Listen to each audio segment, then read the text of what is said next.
नमस्कार, मैं हूं आपके साथ कविता राणा। इन दिनों कांग्रेस अध्यक्ष राहुल गांधी की हालत ऐसी है कि ना घर का और ना ही घाट का, हर जगह से उन्हें धुतकारा जा रहा है। पहले यूपी के भैया जी ने उन्हें झटका दिया, कांग्रेस का हाथ छोड़ मायावती के हाथी पर सवार हो गए, तो वहीं अब बंगाल की दीदी ने भी उनसे मुंह मोड़ लिया है। तभी तो अब सहारे के लिए सीपीएम का कंधा ढूंढ रहे हैं। देखिए हमारी एक खास रिपोर्ट।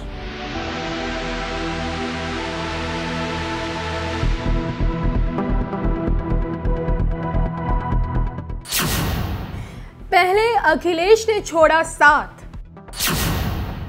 फिर ममता ने मारी लात, राहुल को मिला नया सहारा।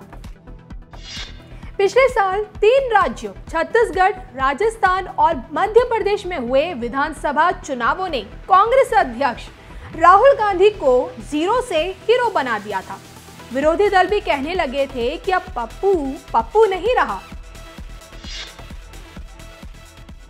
बहुत कुछ बदल चुका है। राहुल गांधी 3 साल पहले हम उनको पप्पू करके बुलाते थे। सोशल मीडिया में एक ग्रुप, एक पार्टी के फॉलोअर्स, लेकिन अब वो स्थिति नहीं है कि आप उन्हें पप्पू कहिए। लेकिन जैसे जैसे लोकसभा का चुनावी मौसम नजदीक आया, मोदी सरकार ने ऐसी बाजी पलटी कि अब मोदी विरोधी भी राहुल गांधी से किनारा कर रहे हैं। जिस ममता बनर्जी के एक बुलावे पर राहुल गांधी ने अपनी पार्टी के वरिष्ठ नेता को भेज दिया, उसी बंगाल की दीदी ने कांग्रेस से हाथ छिटक दिया। आखिर क्यों चुनाव के ऐन मौके पर ममता ने राहुल को बाय बाय कर दिया, ये बताने से पहले आपको सुनाते हैं कोलकाता रैली से मल्लिकार्जुन खड़गे का वो बयान जिसमें वो पीएम मोदी पर एक के बाद एक तीखे तीर छोड़ रहे हैं।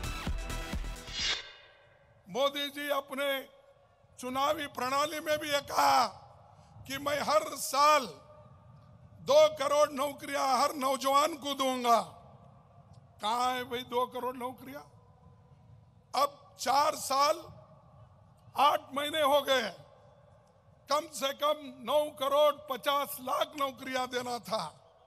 उसके बजाय जो नौकरियां थी वो छीन ली गई और 1 करोड़ 60 लाख नौकरियां आज कम हुई।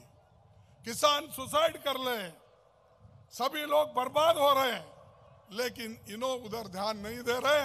उनका ध्यान सिर्फ फिर 2019 में किस ढंग से पावर में आना ये सोच रहे हैं। और ये सोचते सोचते हर जगह हर पार्टी को तोड़ने की भी कोशिश कर रहे हैं। हमारे कर्नाटक में वही काम कर रहे हैं। अभी ममता जी बताए, हमारे कुमार स्वामी जी भी बताए आपको, सबको तोड़ने का काम। तो इसलिए दोस्तों, आपका आशीर्वाद जब तक है, मोदी और शाह इस देश के संविधान को बदला नहीं सकते। माहौल तो फुल टू मोदी विरोधी हो रखा था। मोदी विरोध के चलते तमाम विपक्षी पार्टियां एकजुट हो गई, लेकिन मोदी सरकार ने ऐसी बाजी पलटी कि अब कांग्रेस को कोई भी नहीं पूछ रहा है। जिस दीदी को राहुल गांधी ने कुमार स्वामी के शपथ समारोह में बुलाया, जिसके जवाब में दीदी ने भी कांग्रेस को अपनी कोलकाता रैली में शामिल किया, लेकिन इस बीच मोदी सरकार ने ऐसी बाजी पलटी कि अब तमाम विपक्षी दल गठबंधन के नाम पर कांग्रेस से किनारा कर रहे हैं।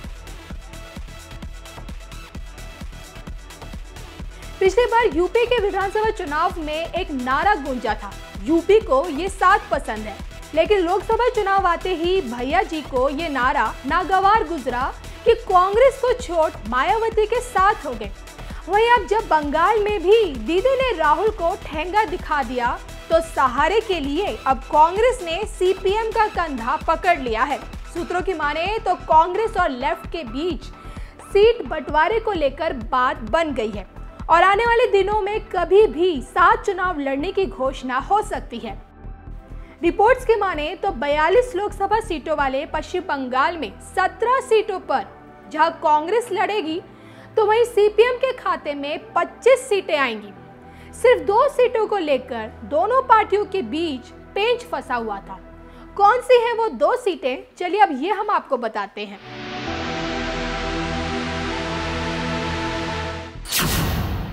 क्या सीपीएम के आगे झुकी कांग्रेस? कांग्रेस ने किया 2 सीटों का बलिदान। क्या मोदी पर भारी पड़ेगा कांग्रेस सीपीएम का साथ? बंगाल की रायगंज और मुर्शिदाबाद ये 2 ऐसी सीटें हैं जहां कांग्रेस अपना परंपरागत गढ़ बताती है। साल 2014 में चौतरफा मुकाबले की वजह से रायगढ़ सीट से कांग्रेस के मोहम्मद सलीम चुनाव जीते थे और इससे पहले इस सीट से कांग्रेस के कद्दावर नेता प्रियरंजन दास मुंशी चुनाव जीता करते थे। लेकिन अब इन दोनों सीटों पर सीपीएम अपने उम्मीदवार उतार सकती है। अब बात आती है कि आखिर क्यों कांग्रेस को सीपीएम का सहारा चाहिए। तो आपको बता दें कि कांग्रेसी कार्यकर्ताओं का कहना है कि पहली बार तो दीदी बंगाल में चुनावी लड़ाई बीजेपी बनाम टीएमसी रखना चाहती है और दूसरी वजह कि टीएमसी अब तक राज्य में कांग्रेसी नेताओं को तोड़ती आई है। तो देखा आपने, पहले जो मोदी विरोधी दल एक साथ आने की बात किया करते थे, आज वहीं चुनाव नजदीक आते ही गुटों में बढ़ चुके हैं। चुनावी मौसम नजदीक है लेकिन गठबंधन का नेतृत्व गायब है।